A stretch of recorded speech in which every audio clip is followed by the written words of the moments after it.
I'm Dylan. And I'm Maisie. And we're here at the Santa Barbara Middle School Teen Press, and we're interviewing Jan Fadden.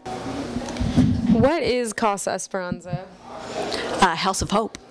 Casa Esperanza is a homeless shelter, and it's been here, I think, like 11 or 12 years.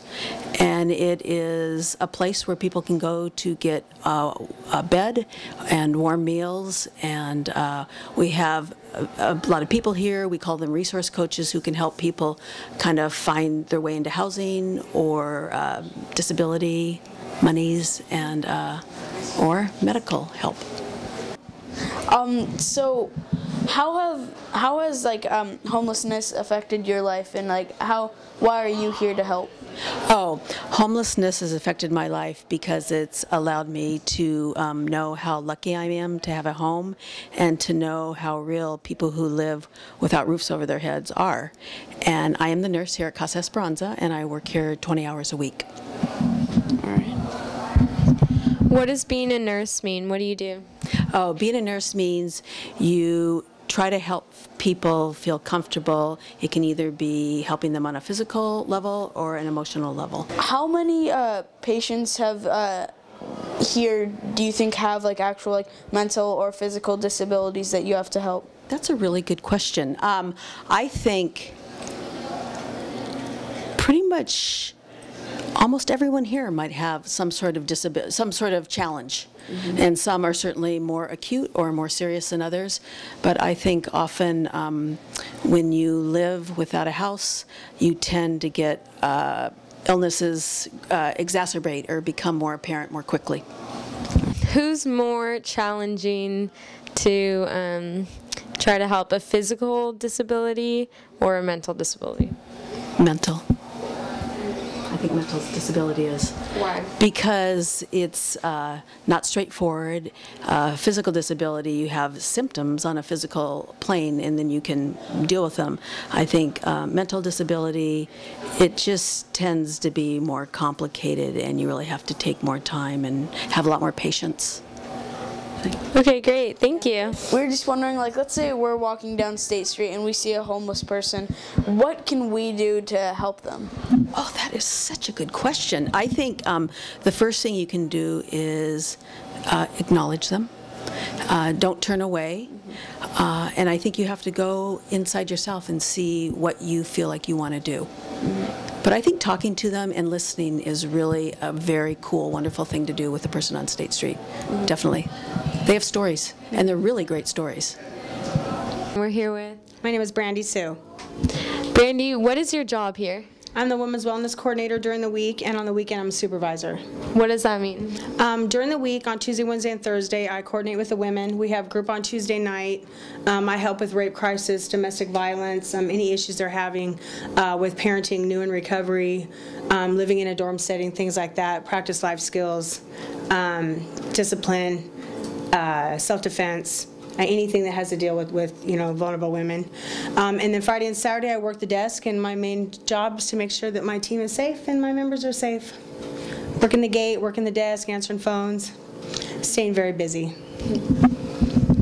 How has homelessness affected your life and the way you act around others? It's made me very humble.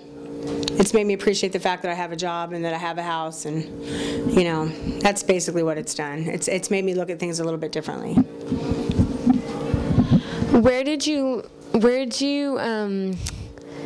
Your job sounds like you have to have a lot of practice. Where did you learn? Well, I started out being a substance abuse counselor, and I worked in recovery for a little over 9 years, and I moved out here to Santa Barbara about 2.5 years ago, and I worked next door over at Detox, but I was working graveyard, and I wasn't really being stimulated. I wasn't utilizing any of my skills. I had done small call work over here, but I was always fascinated with how it's always really busy, and there's always so many different people, and I love staying busy and moving around. So when they had a full-time position here that was daytime, I was all over it.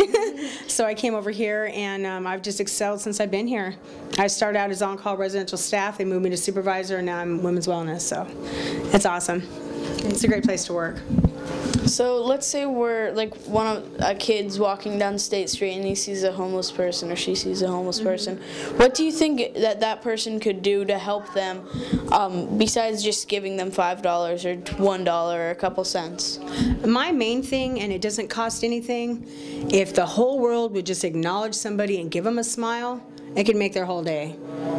You know, it doesn't always have to be money. It doesn't always have to be people looking for drugs or beer or something to eat. Just acknowledgement. You know, they might not be dressed in the nicest stuff. They might not be very clean. They might be talking to things and trees. But just to acknowledge them and wish them a good day to me, is priceless.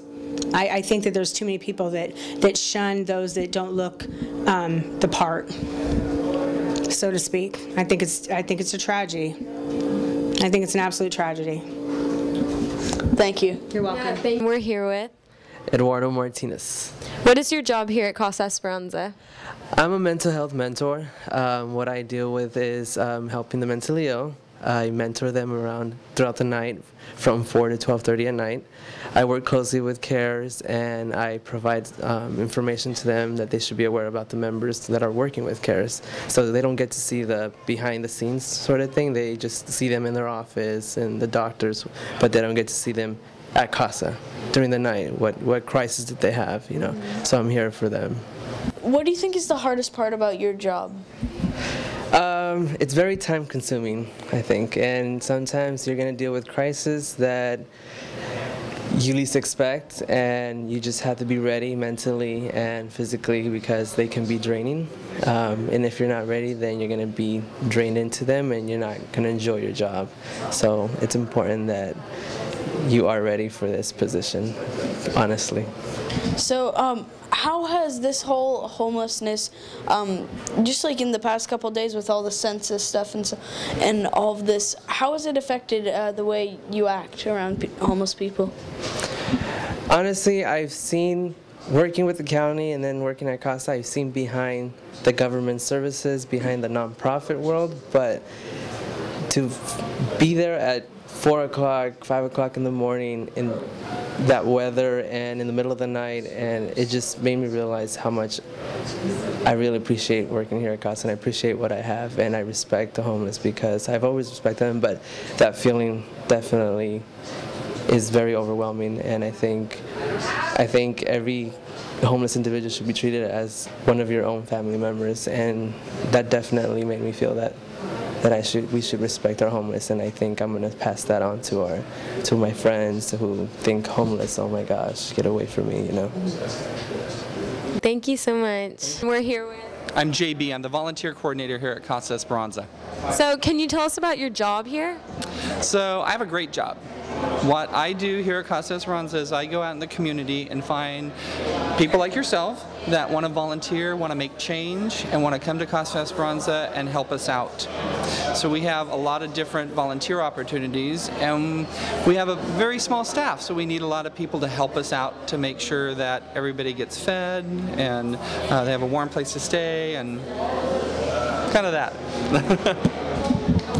So, how has homelessness affected you and the way you act around them? Well, I've never been homeless, but last year I was unemployed. I had a job for 10 years, and it came to an end because of budget cuts, and so I found myself at a very kind of vulnerable part of my life and stuff, and if it wasn't for friends and wasn't for probably services around town, I could have probably been homeless. So I think about that a lot when I'm here and serving people, and you know, the biggest thing that I feel is that you need to meet people with respect and dignity, and that's always driven me while I've been working here at Casa Esperanza. Great. What is a typical day for you like here? There's no typical day for me.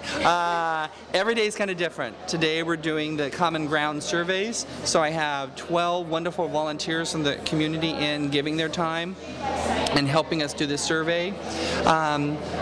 Some weekend I could be here with a service group or a church, having them help out in the community kitchen. During the day, I monitor all the volunteers, make sure that people are having a good time, a positive experience while they're helping out. So there's a lot of different parts of my day. So let's say I'm walking down the street, like State Street or some other kind of street, and I see a homeless person. What can I do to help them? I think the best thing to do is to give them information that, you know, they can come to Casa Esperanza. We feed people coming in the doors every day. So for lunch, anybody from the community that identifies as homeless, they can come in and have a warm meal. They can come and see one of our case managers, or we call them resource coaches, and they can help them with social services. So that's, I think, the best way is to let people know from the community how they can direct people to Casa Esperanza. Yeah. All right, thank you. You're welcome.